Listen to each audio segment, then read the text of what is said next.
Good morning, everyone. Welcome to this very relevant South African Cape Town topic on special economic zones and their fit into the investment landscape, really.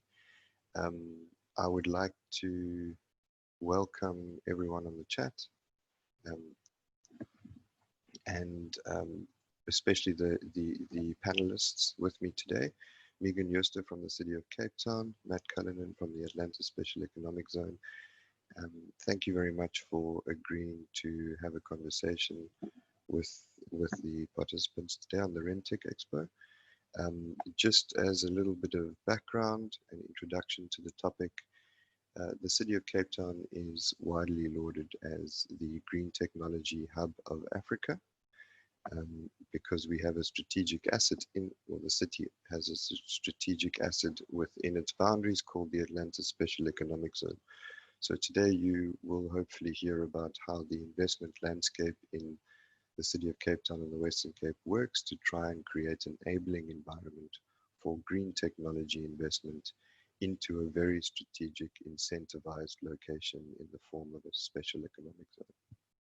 So I would like to hand over to my colleagues. I'll ask Matt to introduce himself, then Megan, then I'll come back and introduce myself and how I fit in, and then we'll get the presentations underway. Thank you. Over to you, Matt.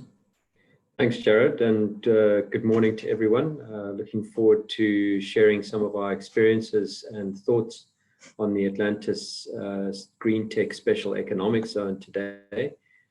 It's still very much in terms of a formal special economic zone in its early stages, although in many respects the zone itself has been in its making since around 2011, and we will explore some of that. But the focus today will be to look at what is the role of a green tech special economic zone, and particularly in contributing to a sustainable and resilient future, and in also building on, importantly, various partnerships and collaborations to achieve that goal.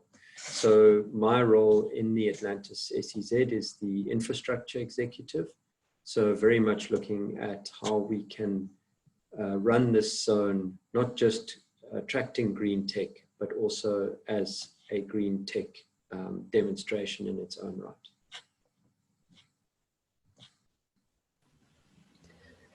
Thanks, Matt. And thanks, Jared, for the introduction.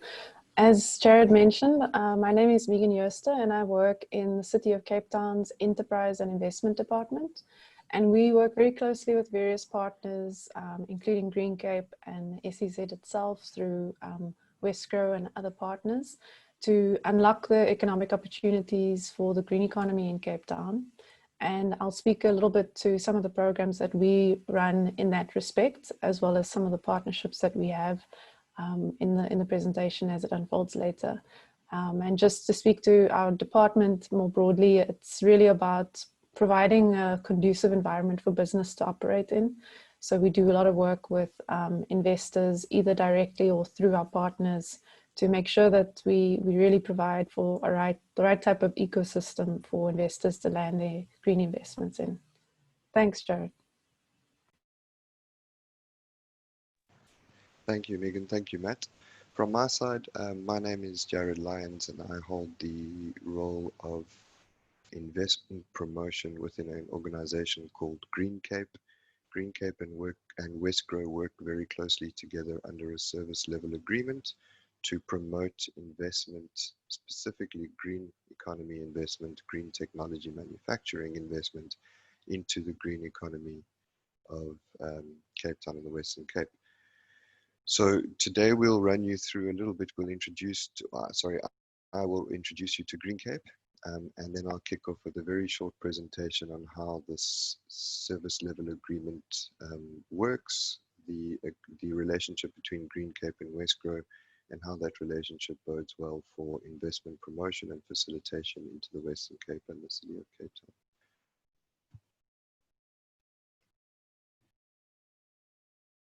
So I'm just trying to kick straight off.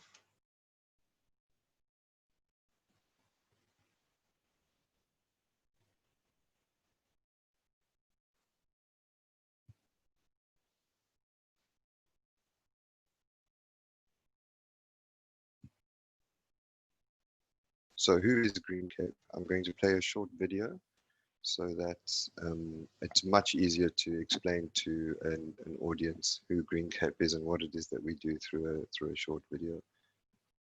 I hope you enjoy.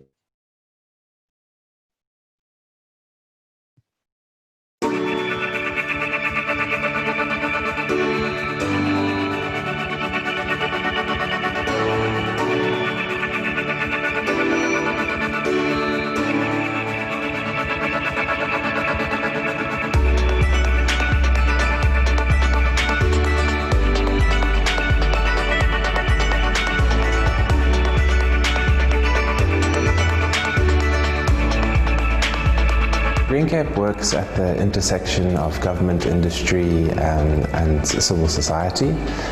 Really, we look for opportunities for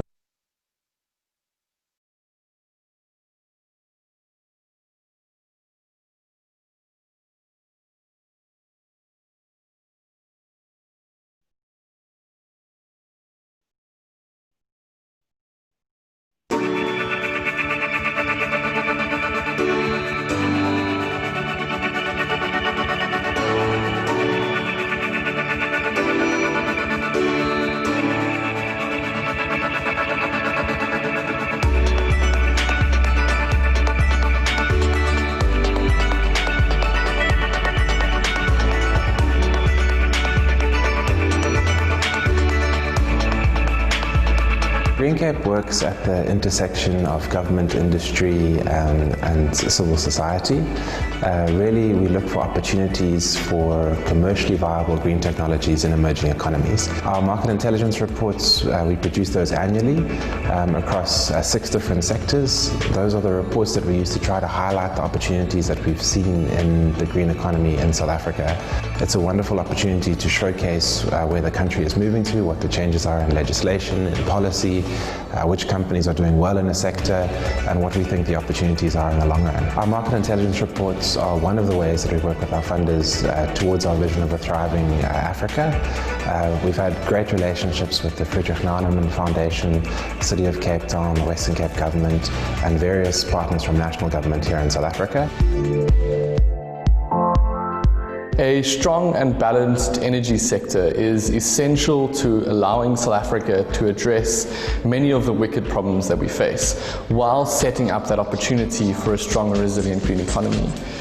Rising electricity prices coupled with decreased renewable energy technology costs and positive government policies are really setting the stage to allow South Africa to promote universal access to energy, to drive local job creation, and really promote increased investment in the South African economy. Since the recent gazetted RIP 2019 draft, there's been an increased allocation in the renewable energy space, and also an indication of how much coal would be decommissioned.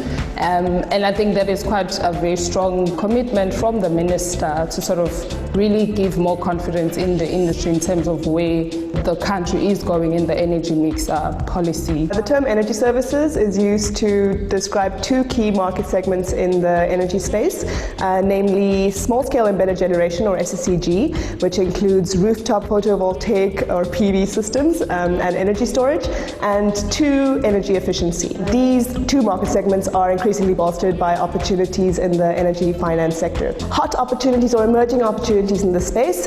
For embedded generation, we have rooftop PV system bundling with standardized contracts. We have solar PV for energy resellers, operations and maintenance only contracts, and behind-the-meter battery storage.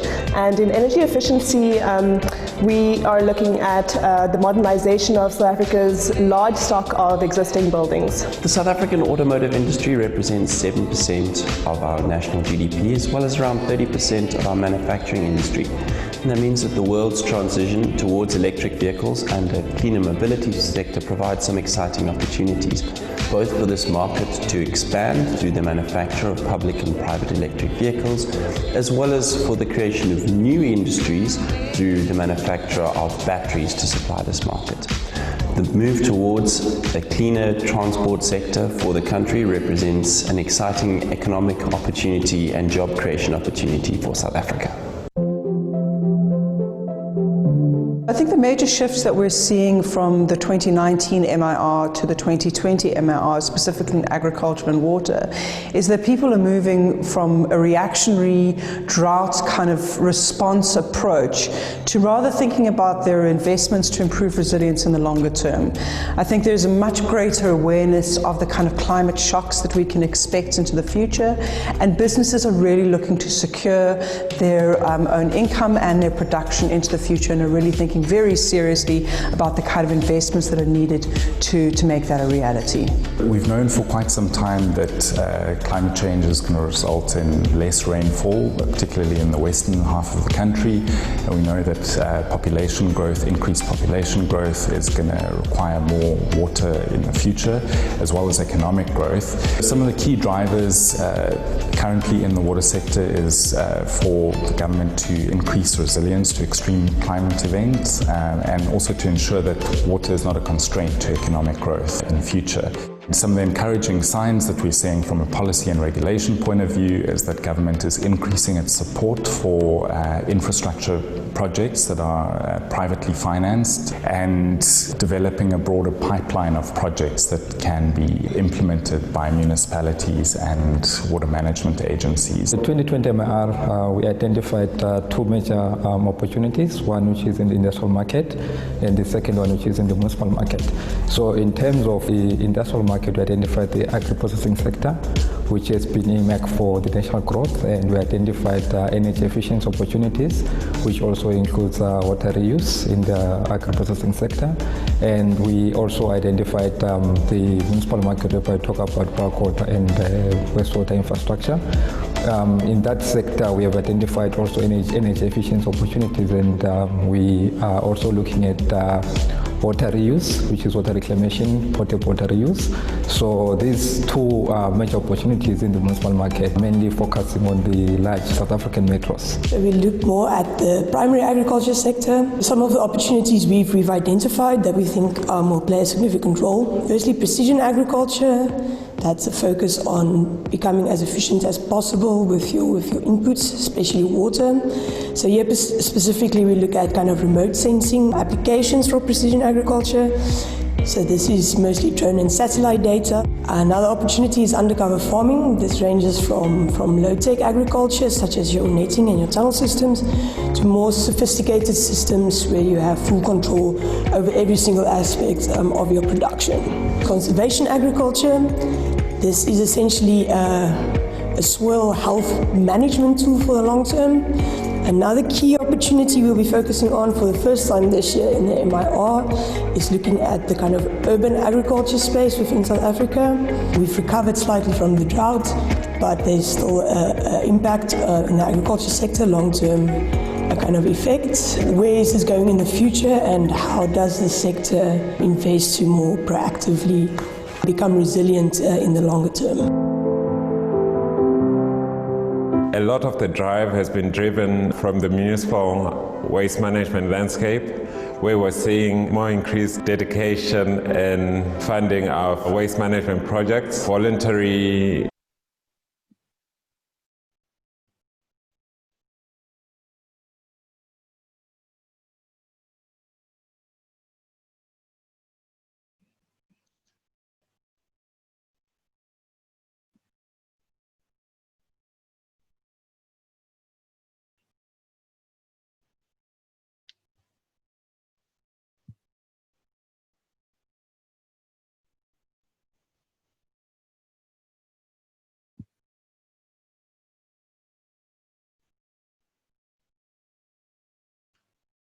increased dedication and funding of waste management projects, voluntary participation in initiatives such as the Plastics Pact, as well as increased public awareness. So we see the biggest opportunities in general waste, in the organics, plastics, builders' rubble and e-waste spaces, and we expect that will unlock an extra 1.2 billion rand annually. So what we see as the key drivers in the next 3 to 5 years are imminent landfill bans and restrictions.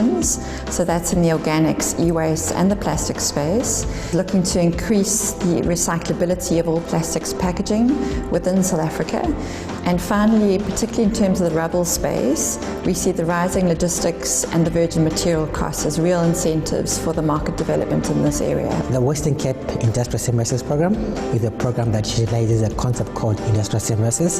What happens there is we identify what are called underutilized resources that businesses have. That's mostly waste and byproducts. So we identify those, then we try to find other companies that can use those resources, waste as resources. So one company's waste can be used by another as a resource.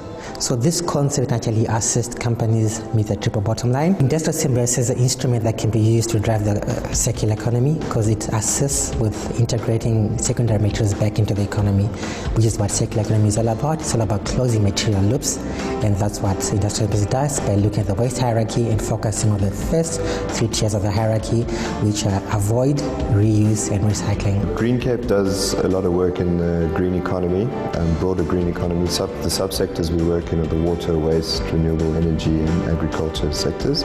Once an investor has identified opportunities therein, they're able to lean on GreenCape for assistance in further understanding the market from a more technical point of view, but also they can tap into the broader investment ecosystem, which comprises a collaborative effort between Invest Cape Town, which is a department in the city of Cape Town, the Western Cape Government, Invest SA, which is the National Investment Promotion Agency, Westgrow, and then obviously ourselves as GreenCape. The market intelligence reports provide an overview of a specific sector. They identify key and emerging opportunities in that sector and potential barriers to those opportunities. They also provide insight into major developments that have taken place within the sector and key role players. They summarize the legislation and regulation in that sector, and I think critically they provide funding opportunities or insight into funding opportunities in those sectors.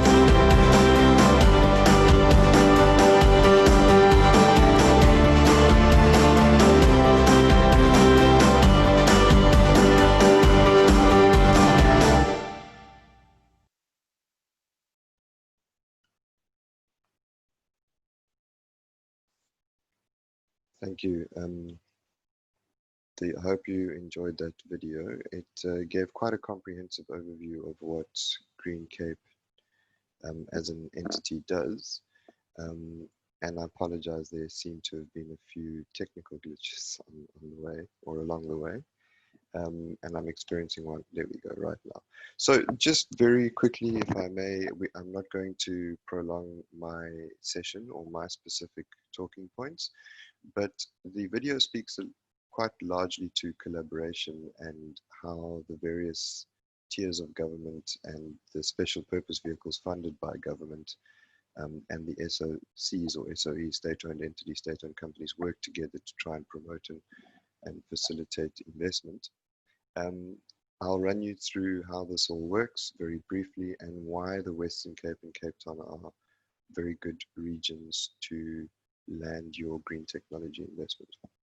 So just for some context, this is our country. Africa is a very large continent. We're on the southernmost tip of Africa. Country is called South Africa. The region that we operate in is the Western Cape, which is the southernmost region of South Africa. And within the Western Cape province, we have 6 regions, as can be seen in the graphic on the right. As a background, the region offers significant and world-class solar and wind resources. The Western Cape also experiences the effects of climate change, coupled with poverty and unemployment, the largely African pandemic. The province that we find ourselves in, the Western Cape, is committed to promoting the green economy and investments into renewable energy to address the above challenges related to poverty and unemployment.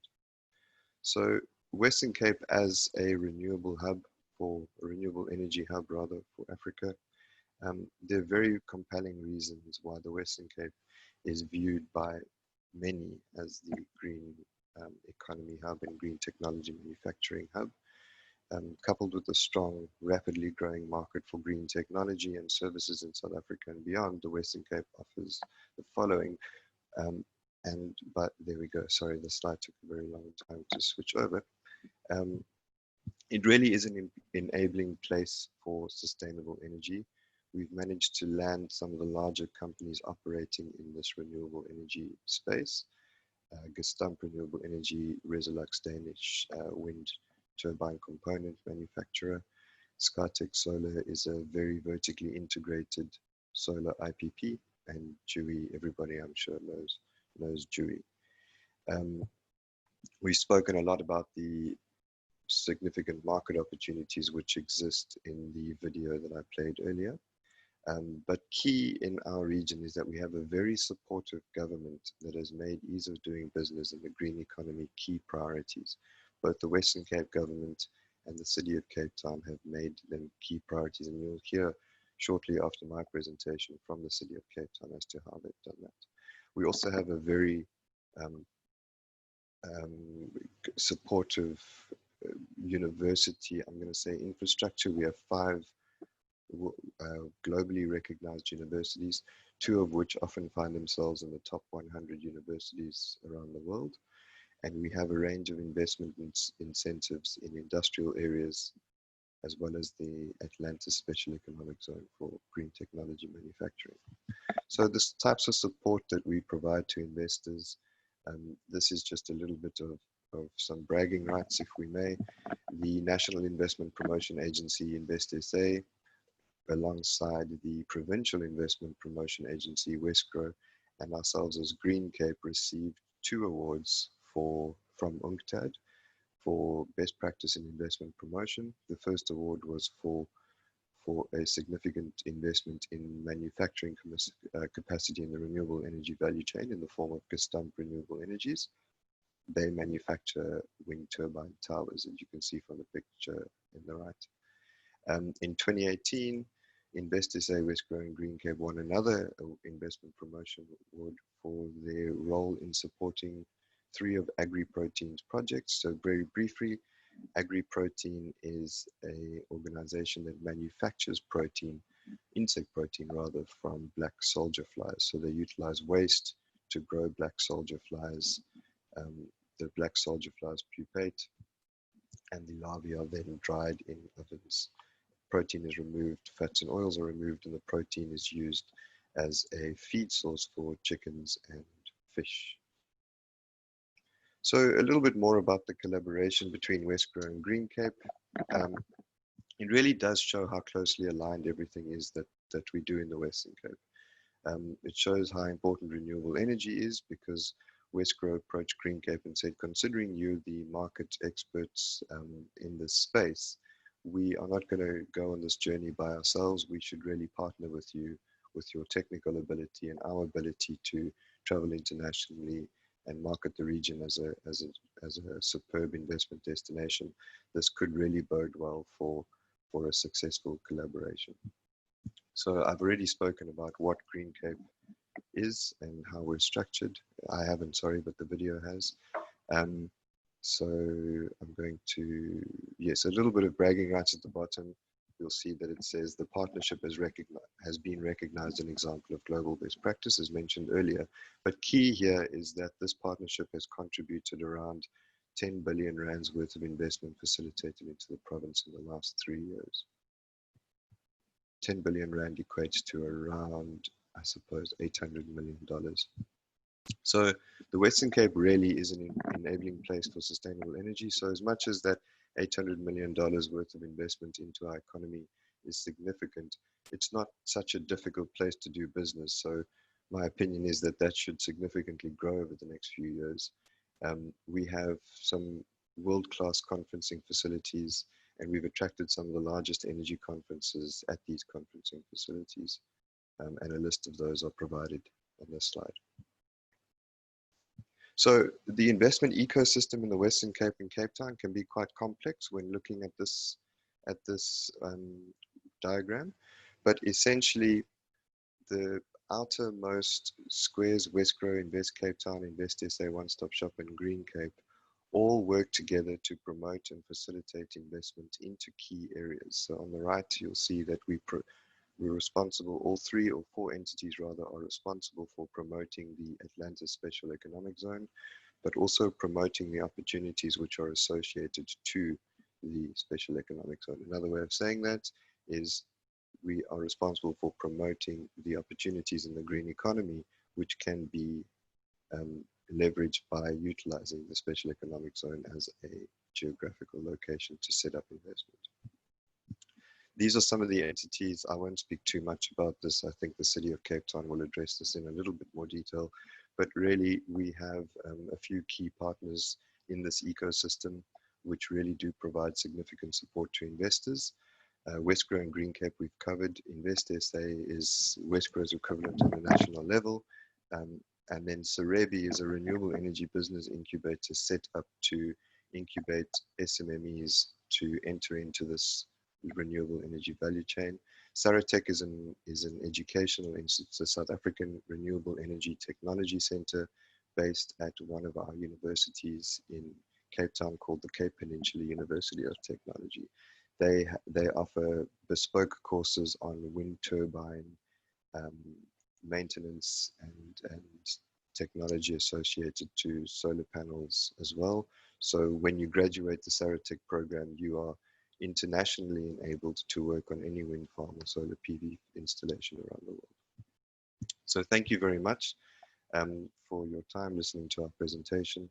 And I hope that the message of collaboration came through quite strongly in that presentation. I'm now going to hand over to Megan Jooste from the City of Cape Town, just to speak to us a little bit about how the city enables this green investment within the City of Cape Town. Thank you. Great, thanks very much, Jared.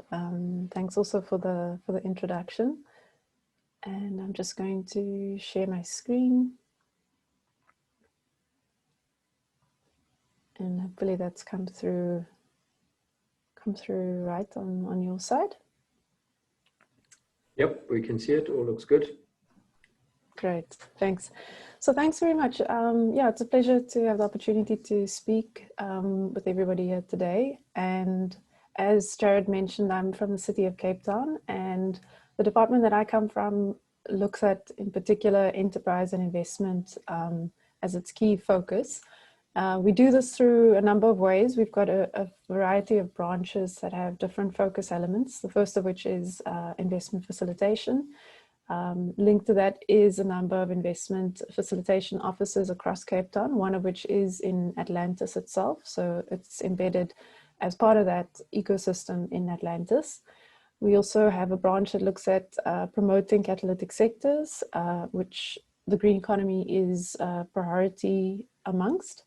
And through that, we work with partners like Greencape and Westgrow to really promote and unlock economic opportunities in the green economy and other key priority industries. We also have a focus on enterprise development, and we run various programs to develop suppliers and develop small and medium-sized enterprises in Cape Town. And we have a promotional arm through place marketing, and that relates to the Invest Cape Town brand, which Jared had mentioned in his presentation. And I think maybe before I dive into the presentation, I think perhaps the key thing for us is that we look at, really trying to overcome market barriers that firms are facing when they come into Cape Town, when they try and enter the market and land their investment. It's our job to make that process of getting into the business environment easier and smoother. And as part of our bigger city agenda, the city is actually signed up for the C40's Deadline 2020 program. And with that, we've committed ourselves to being on track to meet the goals of the Paris Agreement and to achieve carbon neutrality and climate resilience by 2050. And this is important for us in really unlocking our potential in that green tech and green market globally. So I mentioned already that one of the key things that we look at is really about removing market barriers to firms.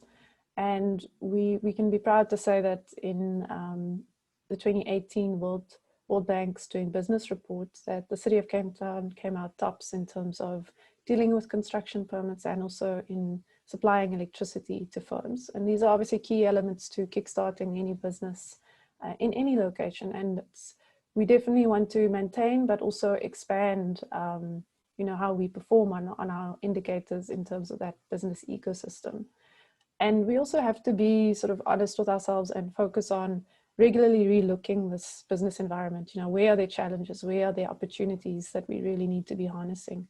So we do regularly do a business climate diagnostic. You know, we speak to firms, we find out what the challenges are, and we work towards changing the way we work. If it involves removing red tape and making it easier for companies to, you know, access services or to actually be able to develop, then we have the relationship with firms, whether it's directly or through our partners, to be able to facilitate that and smoothen the experience. And of course, what's key to that is, you know, what Jared had also touched on, is really having good partnerships with key role players. And we do work with a range of parties, including our national government departments, our provincial government, that's the Western Cape government, as well as partners like Westgrow and Green Cape, and now the SEZ as well being established. It's really important for us to be in constant communication and also to work towards really leveraging off of our strengths to make sure that we make it easier for companies and investors to access us, and to make sure that we hear their concerns and address them. And part of that is, you know, having locations like the one-stop shop, and also a business hub, which I'll speak to on the next slide.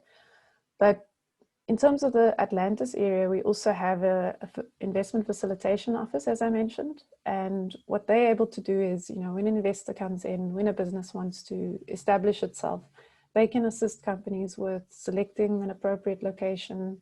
They can assist them in accessing the required municipal infrastructure and services.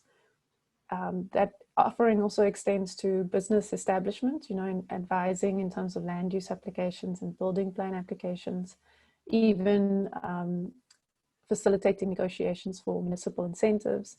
And also, importantly, you know, once a company is established, is making sure that the aftercare is in place. So they also work closely with firms in resolving any service bottlenecks, and also in really ensuring that we have business retention and expansion.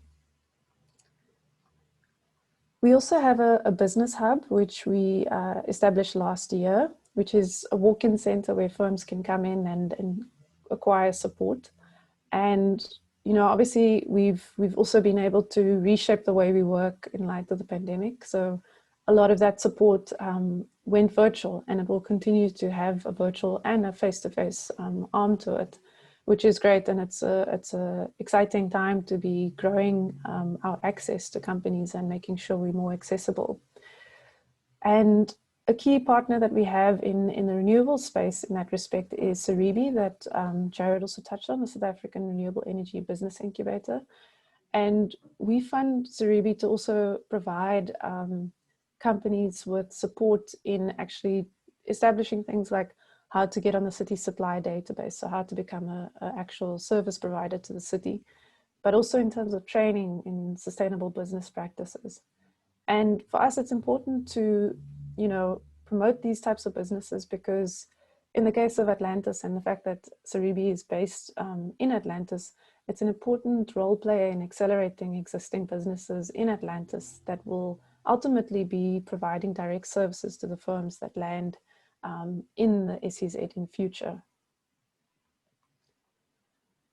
And of equal importance to us is making sure that our skills pipeline is in place. And we, in partnership with Green Cape, have over the years supported a number of programs, including the Ikamva Youth Program, which focused on high school graduates and trying to make sure that they had the appropriate skill sets in terms of science and maths competencies to be able to migrate into tertiary education, into the STEM skill fields. And of course, in the renewable space, those are important skill sets. We also work with Green Cape, and through Green Cape, they also provide support with training. And one of the key partners there is Saratech, which provides a variety of training opportunities in terms of wind turbine, solar PV, and biogas technician training. And that really reinforces, you know, making the Western Cape a renewable energy hub by making sure that we are actually building skills locally and making sure that we are feeding that into the appropriate sectors and fields. Another key partner is Luluway, and they host a number of job centers for us, one of which is based out in Atlantis. And much like a business hub, they operate where potential employees can walk in, get assistance with improving their CVs, getting recommendation letters, but also in linking them, importantly, to employers. Because I think, you know, it's important to focus on building skills, but we must also make sure that people are able to transition into the workplace. And so that's an important gap that they fill. And I think in general, it's about making sure that we close the gap between the green skills that firms demand and need and where the skills are actually available, and making sure there's that important link between them. So maybe just to position, you know, the city's focus on the green economy and also in particular on cleaner energy technology options. So the city has itself developed a Energy 2040 vision, and a key component of that is about building the green economy through promotion of manufacturing of clean energy technologies. And we feel quite strongly about promoting a dynamic energy system. You know, we've been, as a city, pushing for a long time to be able to buy directly from independent power producers, because we know that there's a multitude of benefits. It includes energy security, it includes cleaner and lower carbon, you know, productivity locally. And that's an important role that we have to play in our deliverance on our climate objectives, you know, in terms of the Paris Agreement, and really about being responsible with our consumption of energy going forward. So we've touched quite a bit already, just maybe perhaps lightly at this point around the SEZ, but just touching on some of the green tech market opportunities which have shown itself through research which Green Cape commissioned recently. And some of the emerging opportunities in particular were in relation to green building materials, biochemicals, eco-friendly packaging, recycled materials, and of course, given that we went through a drought recently, water-efficient devices and water storage have also been quite important products in high demand. And these opportunities lend themselves quite well to the SEZ and more broadly to the green tech market in Cape Town. So I know that Matt will go into further detail, so I'll keep my reflection on this a little bit light, but just to say that our Atlantis SEZ was launched by our president in December 2018. And, you know, already from its designation, there was immense investor interest. And I think we're very conscious, obviously, of the real benefits of having a clustering of firms, of having a clustering of economic activity and the opportunities that firms have to benefit, you know, have spillover benefits from each other. And it's our role as the city, in collaboration with our partners, to also make sure that businesses have the opportunity to engage, to network. And we do this through a number of ways, you know, whether it's through events, now a lot of virtual webinars, for example, but also in being in constant communication with companies and making sure that we don't have any information asymmetries that really make it difficult to engage with firms. So just quickly touching on Atlantis, it's really not too far out of the Cape Town CBD. And on the inset, you'll see on the top right there, we've indicated just the broader Atlantis industrial area, which is shown in the green shaded area. And within that, embedded in that is the red components are the areas designated as the SEZ. And we know that obviously one of the key advantages of the location of Atlantis is its access to major ports, roads, universities, and also the green tech markets.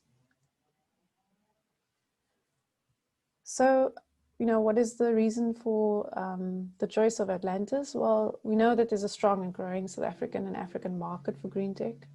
As Jared mentioned, we've got a wide-ranging skills base to recruit from. We've got a number of top universities within Cape Town and the Western Cape and the broader Western Cape region. And those are key institutions to feed in terms of skill sets in relation to the STEM skills.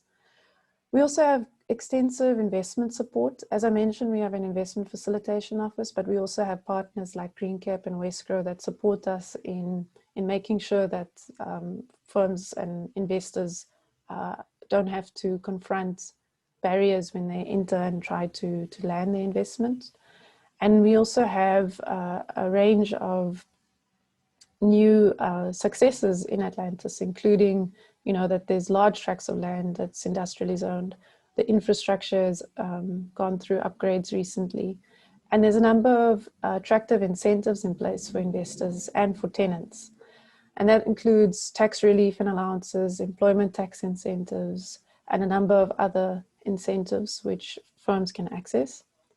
And perhaps for our, in line with Jared's bragging notes, I think for us a key advantage of Cape Town is the high concentration of renewable component manufacturers and renewable project developers in Cape Town. Of the national renewable component manufacturers, 70% are based in Cape Town. So it's a real ecosystem that's already functional and conducive to the sector. And I think maybe just on a closing note, I think just to indicate that obviously we're mindful that a lot has taken place in light of the pandemic, and the city is very actively looking at being quite proactive about its response to the changing working environments and the likes. And there's a number of policies and strategies, including our economic growth strategy and climate change strategy, which are currently under review. And those have key elements in them in terms of promoting the green economy and promoting green jobs in Cape Town. So I'd like to thank you for your time, and yeah, it's been great speaking with you. Thank you, Megan. Thanks very much for that comprehensive overview of how you enable this green investment into the city of Cape Town. I just want to indicate to any participants, if they have questions, please do raise your hand and we'll address them as we go along. If not, please leave a comment in the comment section, or in the chat box rather. But I'm going to hand over to Matt Cullinan now from the Atlantis Special Economic Zone Company, and he'll speak to us a bit more about the Living Lab approach to industrial park design, and I suppose be a bit more granular about the SEZ. And thanks for touching on that, Megan. It was a good segue to move into Matt's presentation. Over to you, Matt.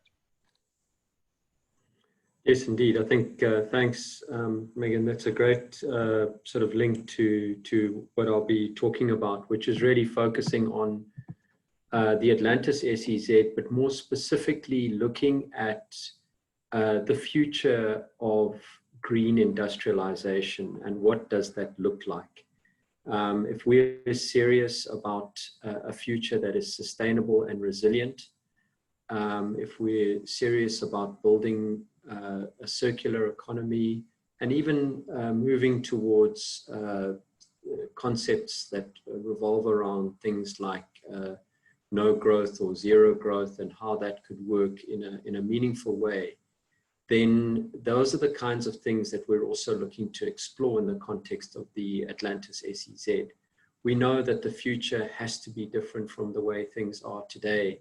And in many respects, the Atlantis SEZ is a very exciting opportunity to explore how that can look and work in practice. I think what we have to say at the outset is that the Atlantis SEZ is the culmination of partnerships and collaboration. It would not exist without the work of the City of Cape Town, in particular, the work of Greencape, who really helped incubate and set the ball rolling for the SEZ, along with Westgrow, and of course strong support from the provincial government of the Western Cape and the National Department of Trade, Industry and Competition. So we are really building on a legacy here, but looking to take it forward into something quite exciting that really begins to explore what green industrialization looks like. To just give you a little bit of context, Megan did in her presentation talk about the fact that Atlantis sits some 50 kilometers from the CBD of the city of Cape Town. That distance in a way is shortening every day in terms of road and transport networks and improvements that are constantly being upgraded. The N7 route, which links up the western part of the country, is currently undergoing improvements and lane widenings, and we have also excellent access up to the Saldanha Industrial Development Zone with its oil and gas focus. But the Atlantis very much a focus on green tech. It is important to recognize that Atlantis itself is very much a product of South Africa's history. It was set up as initially as a new town established for the so-called colored population of the Western Cape. And the intention was to forcibly remove and create a town of 500,000 people for the colored community in the Western Cape. Due to resistance and strong protests against this move, the town actually only ever grew to around 70 to 80,000 people, which is the population today. But in an attempt to make that work, the South African government put a lot of incentives into the industrial area of Atlantis. And because of those incentives, we saw quite a big industrial manufacturing capability being developed in the 70s and 80s in Atlantis, which led to employment creation, and it led to the building of a skill set in Atlantis around industrial skills and so forth. A lot of those incentives then fell aside after the democratic elections in 1994 and the attempt by the new democratically elected government to really balance the books, as it were, in terms of bringing everybody in the country under one broad ambit of governance and policies. Unfortunately for Atlantis, that meant that a lot of those businesses that were there then moved out and ceased to exist with the loss of employment. And so what you had was rising unemployment and increased poverty in the area.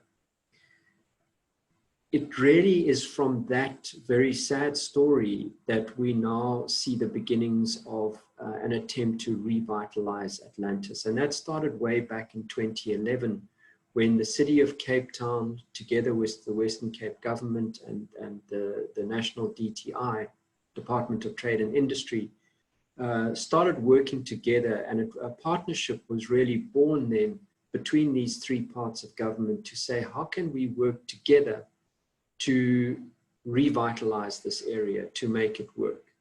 And that cooperation, which really began in earnest in 2012, led to the city of Cape Town making large tracts of land available in the industrial area for industrial development.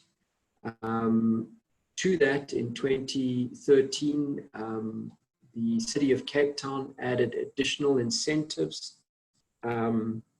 They made land available for the green technology manufacturing hub. And I meant to say that when they initially made land available, it was for this green technology hub. And the idea was that the South Africa had embarked on the Renewable Energy Independent Power Producer Program at that time.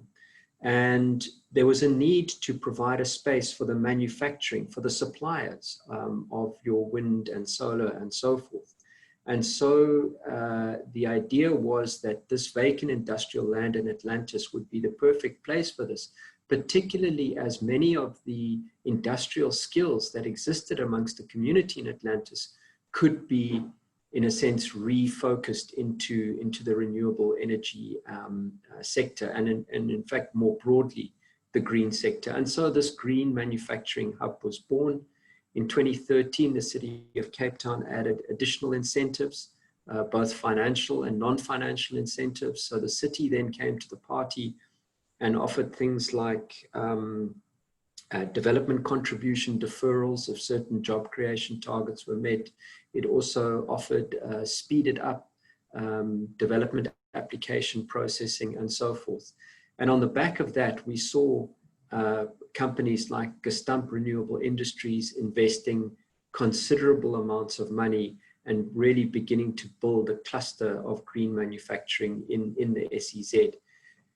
That then led to this idea of, well, let's look at a special economic zone here. And so the process began, again, very close collaboration between the different parties, and at this stage also Green Cape and Westgrow, in looking at how this area could be turned into an SEZ. That was designated and gazetted in 2018, as Megan mentioned, and launched in December 2018, but then also we had the inaugural board meeting in December 2019, and we're now in the final stages of registering the entity and the land and obtaining the land from the City of Cape Town. But you will see that, in fact, although the SEZ itself is, in a sense, newly established, it is, in fact, the result of almost 10 years of quite hard work and close cooperation between different players in the system to bring it to reality and to fruition. There we go. So I think Megan has also done, just shown you a little bit about where this SEZ, it's an unusual industrial zone in the sense that it's got these different parcels of land. So it's not all one zone. But what that does do is that it creates an opportunity to create different characters for different parts of the zone. So zone 1 is really focused around renewable energy, particularly wind turbine manufacture. This is Gestamp Renewable Energy. Up here in the light yellow area, this long white building, which is where they manufacture the wind towers. And we have a number of other investors in the renewable energy or associated industries, but also in sustainable building materials and textiles, geotextiles. So we have in this orange area vacant land. It's about 94 hectares, just under 94 hectares of vacant land, which is in the process of being transferred from the City of Cape Town to the SEZ company. We also in the light yellow areas have investors who are already operating and who match what we are referring to as the green tech criteria, which underpins the SEZ. So the SEZ, in looking for investors, will be specifically looking for and targeting people who match the green tech criteria. And that green tech criteria is a very important lens for us in the SEZ to follow and to work with in terms of deciding which investors to land and to particularly go and source for the SEZ around building this cluster. There's some 3 principles which really underpin this. It's about investments or manufacturing process which contribute to lower carbon, even zero carbon, which are resource efficient and which are socially inclusive. Those are the 3 key principles. And essentially what we're saying is that we're looking for industrial activities and processes which mitigate or reverse the impact of human activity on the environment. And that includes things like renewable energy, energy storage, energy efficiency, greener packaging, recycling, and so forth. But it also includes resource efficient production. So that's really about employing processes and products and services to increase the resource efficiency of production and so minimize the impact of human activity. If you look at, in a sense, the SDGs, many of the things that we're doing in this Atlantis Special Economic Zone really link to various SDGs, but in particular Goal 9, which is about building resilient infrastructure, promoting inclusive and sustainable industrialization, and fostering innovation, lies at the heart of what this Atlantis greentech SEZ is about. So what makes a special economic zone special, if you like? And there are some thoughts on this, and I just want to take a little step back here into some theory, if you like, or research that's been done around special economic zones globally. They're quite a popular industrialization strategy, but there are different ways to look at these zones. And quite often, the way that they've been put up and set out is just to look at an economic zone with some special incentives, and really to then try and attract investors on the basis of those incentives, without much thought to what is going to go beyond that, and simply being happy with attracting investors, particularly foreign direct investment, and creating the jobs and some of the manufacturing activity that comes with it. But there is another view of special economic zones, and that's a zone which seeks to actively experiment with and explore industrial policy approaches and responses which would not be acceptable or be considered too risky or too dispersed to apply across the board in a country. So it's about saying, you know, we're keen in our case around this green economy and building the green economy in South Africa. But what's going to work, what's not going to work, how far can we push companies, how far can we push certain types of green manufacturing, and where really are the big opportunities that we as a country can back. In both cases, the goal would remain, and that's to support South Africa's industrialization and industrial policies. And in South Africa, we have probably typically followed the first view, which is a zone with incentives. And in fact, our Special Economic Zones Act really talks about having a licensee, which is generally a sphere of government, but then secondly, an operator, which could be a private sector company, which comes in to just implement and run the zone. However, I think from our perspective and the Atlantis greentech SEZ perspective, and particularly in working with our partners in Green Cape and Westgrow and the city of Cape Town, we're seeing a much more ambitious goal here, which is that the Atlantis SEZ really adopts the second approach, which is to push the boundaries of policies as regards green industrialization. So we're experimenting here. We want to try and see how far we can push this, how well we can get it to work, and in particular, how much we can learn from that experiment. And there's certainly a lot of research in looking at the success of China, which suggests that its own SEZs really were economic policy experiments. In the case of China, experimenting with more liberal, market-led industrial policy, and on the basis of that success, beginning to really integrate those into the mainstream of the economy. So to some degree, you know, our hope and our long-term view is that what we learn from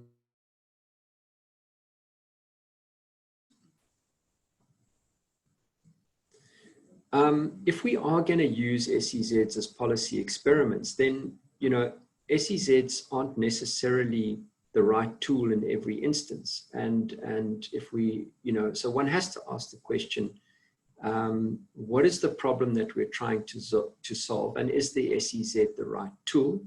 And if the SEZ is the right tool, it's quite a big political and capital investment. You're asking, in a sense, the taxpayer to fund this SEZ, to fund the cost of people like myself who are employed in the SEZ, and to invest in the infrastructure that will make it work. So if you're going to do it, then one needs to go and really do it well and do it big with whatever you're going to experiment with. And I think the word big or radical here is not to suggest something not thought through, but it is to suggest something ambitious. And then, of course, you need to make it special. And that means understanding who your investors are and why they come and how we're going to make it worth for them. And we believe that through these partnerships with the city and with Green Cape and with the other spheres of government, that we've really begun to build an exciting recipe for success here, and more importantly, a very exciting recipe for investors as well. We're growing an investment proposition which, judging by the amount of interest, is certainly ringing true with investors. So it doesn't, of course, just end there. Aside from making the zone special, you have to have the fundamentals right. And that's something that we as the SEZ are really focusing on. We are fortunate, we have a great location, well located between two ports, the Saldanha Bay, IDZ. The port there is a deep water port and capable of handling large cargo.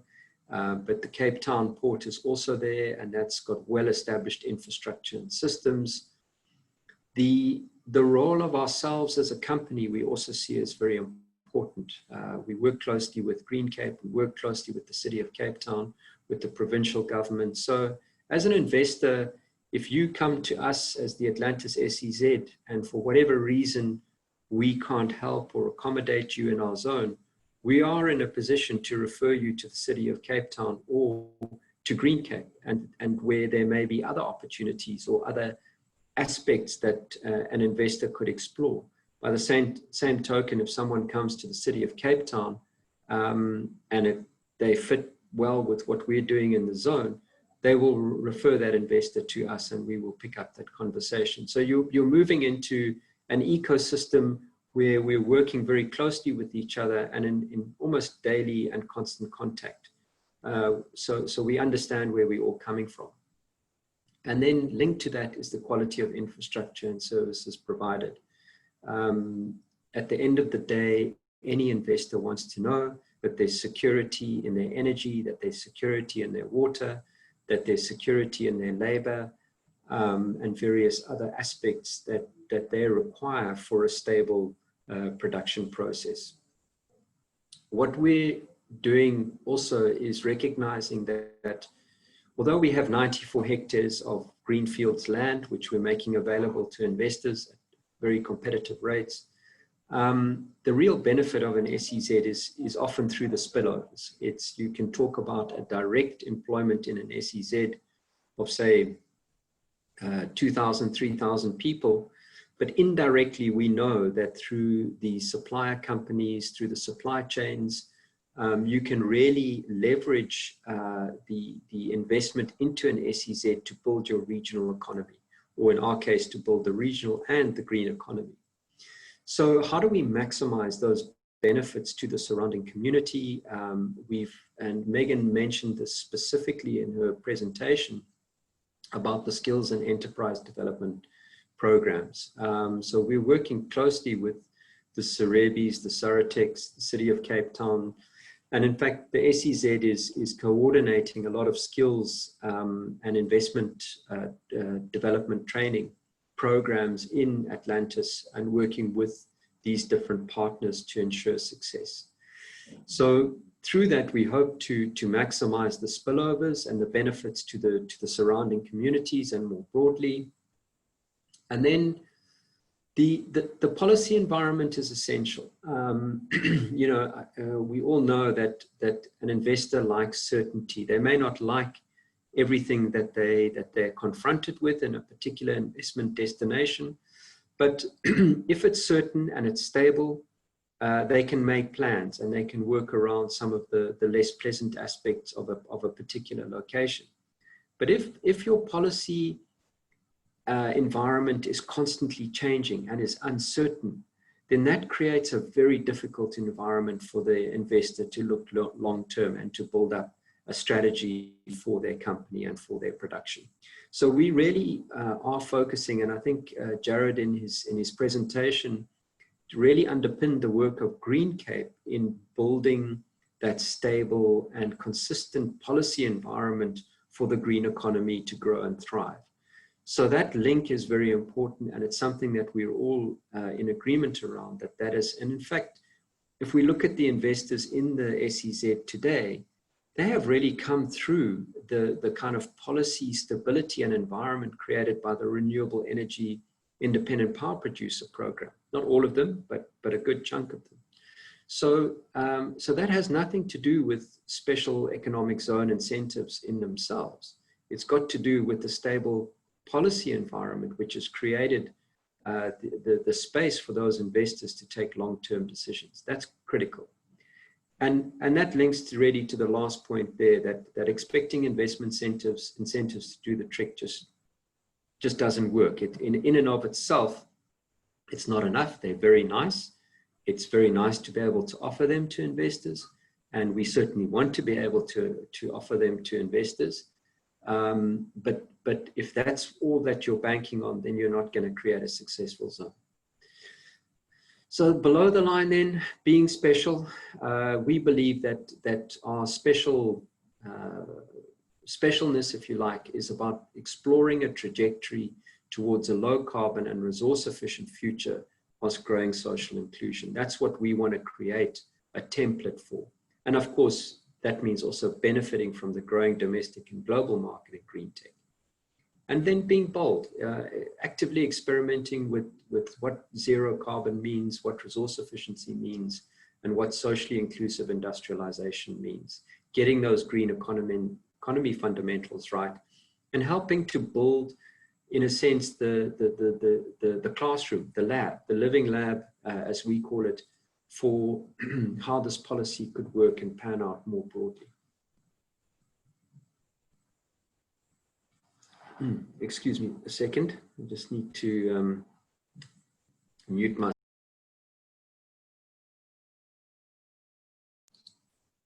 Too much talking. I'll try and speed up a bit and not bore you all too much. But I've mentioned partnerships, they're very important.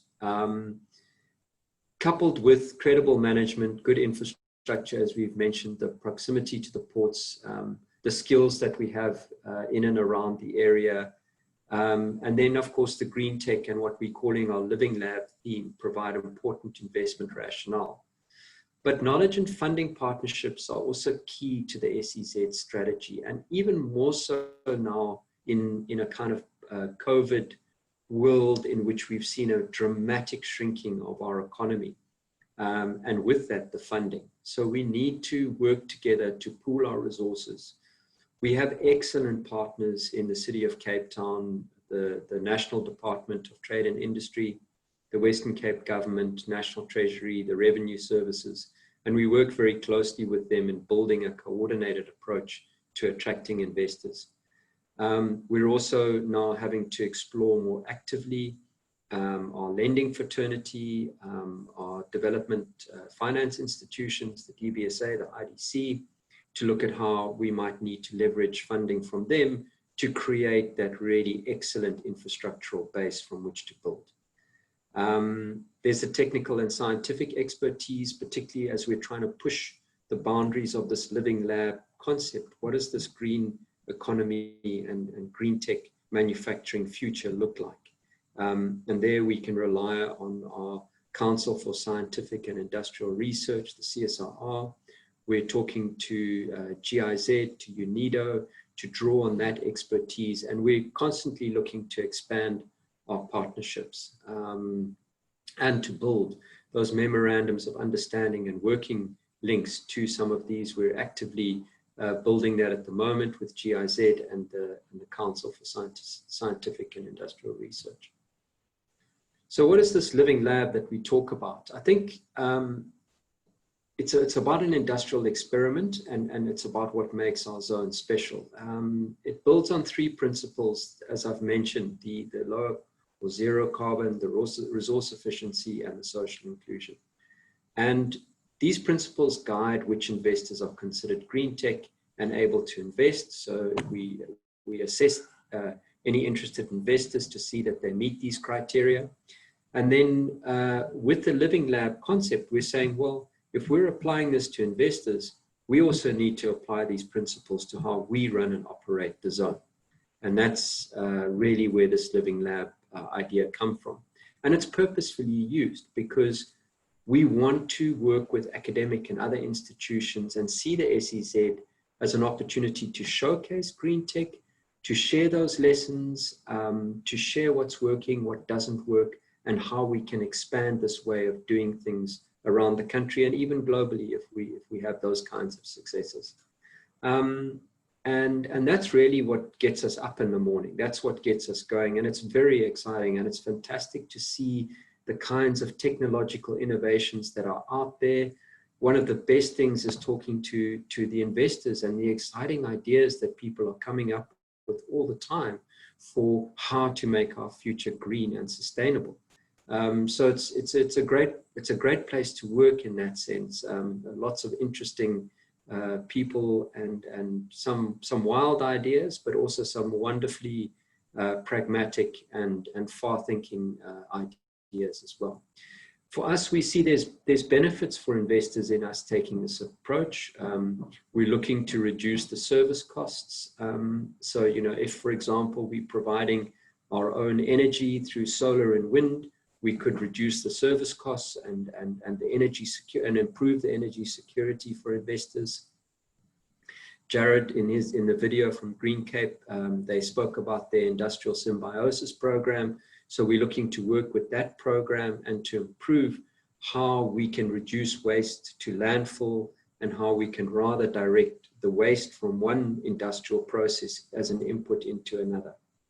And we're also ultimately looking and chatting to UNIDO, hopefully, about some kind of green production certification so that companies who produce in the zone can actually market their products and say, look, these goods were produced with a minimal carbon footprint or with zero waste to landfill or whatever. And I'll talk to the goals now. We have very specific goals that we're aiming to achieve and around which this certification would be structured. For community, we see the importance for them as the focus on inclusion, really looking to draw them in, as we mentioned, through those spillover benefits, and the focus on skills and enterprise development. So the Living Lab goals is really about the low carbon, resource efficient, and socially inclusive in everything we do, to share those insights and lessons. So that's where the lab concept is that this is, let's test these out, let's then share how they work, and then build on the successes and encourage all industrial areas to work this way. So our vision is that in future, all industrial development will be done in this way to achieve sustainability, to grow the circular economy, and to tackle the drivers exacerbating the climate crisis. And that's why we say we are directly aligned to the Sustainable Development Goals, and particularly that SDG 9 around sustainable industrialization. We can't emphasize enough the importance of collaboration and partnerships as a basis for innovation. And as we said now, some of these things are on exploring, for example, how we can work better with water and water processes and systems in the industrial area, or using the Council for Scientific and Industrial Research to assess some of the green technology claims of the investors coming in. We have to look for alternative funding and different funding opportunities, and so we're constantly on the lookout. Our funding has been cut and is constantly being cut and will in the future also be cut. But we feel too passionately, and we feel this experiment is too important to allow that to curtail what we're doing here. So we're always on the lookout for how we can leverage in funds to support this very exciting set of goals that we're pursuing. So around inclusivity, our key targets are to maximize opportunities for local employment and SMME contractors in the operations and maintenance, to pursue opportunities in the investor value chain, support investor training and employment of locals, particularly through ongoing skills, and to actively curate with our partners enterprise development programs in the local community for that broader benefit and the spillovers. Excuse me. We also want to, if we can, go zero carbon and even carbon negative. So to have the zone powered by renewable energy, but also to look at green building of industrial shells. So we're at the moment developing green building guidelines for our investors. So, and those green building guidelines will be followed in the way that some of these shells are constructed. Zero water, very ambitious. We're exploring this idea actively in our partnership with GIZ. What does net zero water actually mean, and how could we achieve it? There's some ideas we're beginning to explore: the use of grey and wastewater reuse, maximization of on-site infiltration, so the use of concepts like sustainable urban drainage, on-site water retention, water recycling, and so forth. But that's an area that we're very excited about. Net zero waste and zero waste to landfill. Excuse me. I've mentioned that some of the industrial symbiosis, on-site recycling, and material reclamation. And then finally, you know, the Western Cape is a critically endangered floral kingdom, the smallest in the world, but also the most diverse.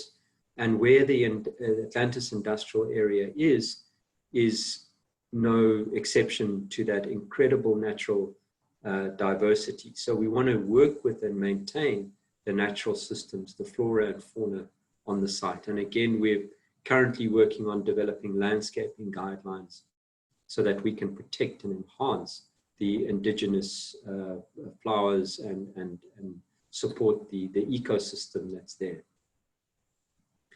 There are a number of ideas around implementing this in the park.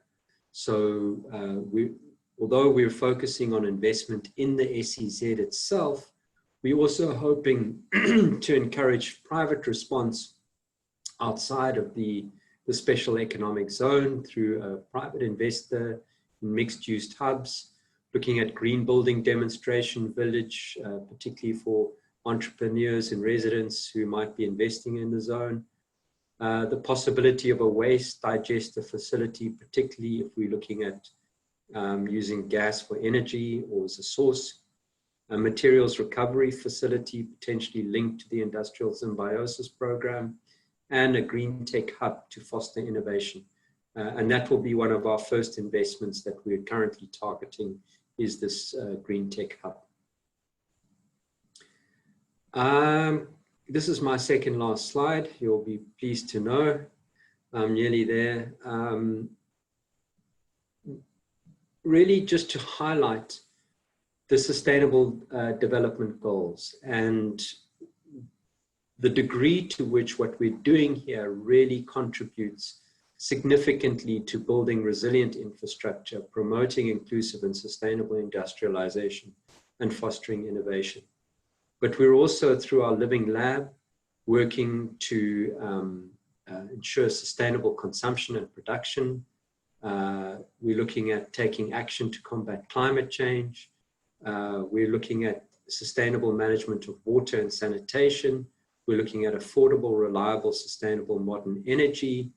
And we're looking at sustained, inclusive, and sustainable economic growth. So you can, in a sense, pretty much take any one of the Sustainable Development Goals, and really these are encapsulated in the essence of what the Atlantis SEZ is all about. I'm going to leave it there. I think the conclusion really just emphasizes what I've said. But for us, it's a fantastic journey, and I know that the passion that we feel is shared by Green Cape and by the City of Cape Town, and it really is an environment in the Western Cape and in Cape Town of a belief that this future is possible and that we can make it happen. And we're all working together towards that goal and that vision. Thank you. Thank you, Matt. Thanks very much for that very insightful and informative presentation. I know you kept making mention of how long you were speaking for, but it was in fact quite perfect considering the subject matter of Greentech Expo 2020. I am going to just allow an opportunity for any of the participants to ask questions, if that is something the participants would like to do. Please raise your hand unmute yourself and ask your question, or you can pop your question in the chat box. Okay, it looks to me like as though you've covered everything, Matt, and nobody has questions.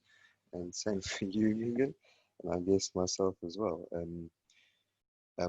Matt, perhaps, or Megan and Matt, perhaps you have questions for each other or for myself. Was everything clear? Did it all make sense, what we all presented on? I'm basically opening it up as a bit of a panel discussion if you guys would like to ask specific questions, things are unclear. We work together quite frequently on the point of collaboration in my presentation, obviously, but I'm just allowing you the opportunity to ask anything if you'd like to. Yeah, thanks, Jared. I think it's certainly been fantastic. You know, I always enjoy listening to what you at Green Cape are doing and the city of Cape Town. I think we draw a lot of inspiration from this environment that we're in. But Megan, I was interested in whether the city of Cape Town has if its heart's looking to tackle some of the fiscal challenges that are facing us, whether that's sort of started to come into your thinking yet, or if you just kind of still trying to manage this COVID stuff. Thanks, Matt. And maybe if I can just check, so when you refer to the fiscal challenges, you mean sort of, obviously the impact that the pandemic has had on the municipal fiscus? Yes, yeah, specifically. Yeah. Look, I probably can't speak fully accurately for our Treasury colleagues, but I know that from what I've understood, obviously it has had an impact for the municipality. I mean, there's been a loss of revenue. And there has been various initiatives, new programs that came on board in light of COVID, particularly in terms of social support programs and feeding programs and so forth. So there were new sort of avenues of sort of commitment that the city has had to also take on to make sure that we have that resilience and can make sure that people sort of make it through this time. I'm aware that the city is working on a recovery plan. So there's apparently a big sort of city recovery plan. I don't yet know the details. I think it's still very much in the drafting phase at the moment. But at the same time, they actually were looking at revisiting the economic growth strategy earlier this year, and it was about to launch for public comment. And then we had the pandemic that hit. So I think they were going to do public discussions in February, and then they put it on hold, which is probably better actually, because now they've re-looked at it in light of the pandemic as well. And there's very much a strong focus now on business resilience, business retention, and really trying to make sure that we don't, that people, don't close businesses just because they've been hit by this pandemic. They don't have the same demand as before, or for whatever other reason, they can't sustain themselves because they've had to shut their doors. So I think there's a lot of work both at the city at a transversal level in terms of that recovery plan, and obviously much like the drought, the drought experience, where it really forced departments to really, work together and collaborate in ways that they never thought they would have had to before. I think that actually really prepared us a lot more for this pandemic because, they immediately instituted a disaster risk team, and they had senior management across all the departments that had to participate in, I think, if not at least a minimum of weekly. I think they were meeting more regularly than that at the beginning of lockdown. So I think, in a way, the drought prepared us a little bit better than we were before. The city's also been, quite, you could say, quite proudly so, the city's very responsible with its fiscus. They're actually very, very prudent, and I know that that's why we always get really good credit ratings. It's because we never at a point where we're just breaking even. They've always got quite a positive bank balance, if I can put it that way. So I think that's also kind of worked a little bit in our favor to some extent, because we could have a bit more resilience in this time. But you know, at the same time, I know that they did also need to tap into the national subsidies that became available as part of the relief programs and so forth. So I think it's a little bit of a mixed combination. I'm not saying that the city hasn't felt the impact, but I think they've, the experience with the drought prepared them a little bit more. And then I think also being quite good about keeping funds in the bank for these rainy day type situations certainly helped them. Okay, that's encouraging. Yeah, that is manage us. It's good. Yeah. Yeah. Thanks, Megan. Thanks, Matt. Matt, I have a question for you.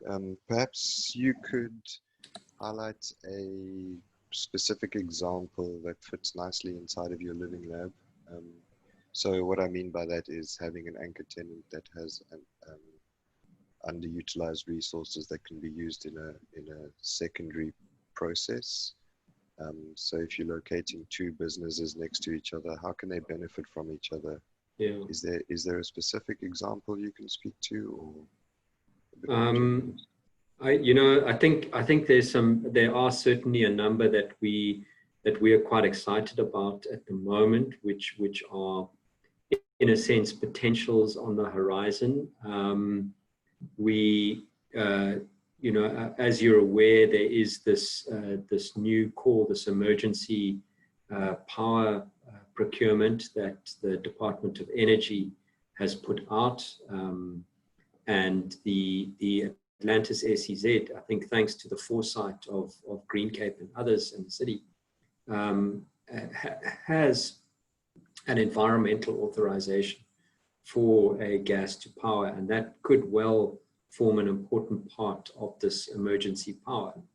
So we're actively seeking with you, Jared, as you know, investors in that space. And if we are able, for example, not necessarily just in this particular instance, but if we are able to get investors where heat is a byproduct of their manufacturing process, that actually becomes a fantastic resource that we can utilize amongst other industries in the SEZ.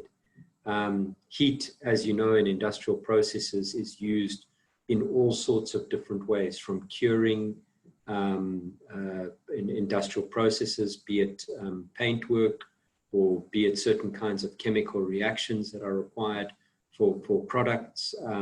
Heat plays a very important role. So that becomes, in a sense, a byproduct of certain processes which we would, and there's others as well, which I can't mention, I guess, due to confidentiality. But there's some very exciting opportunities emerging, and it's a fantastic space, I must say.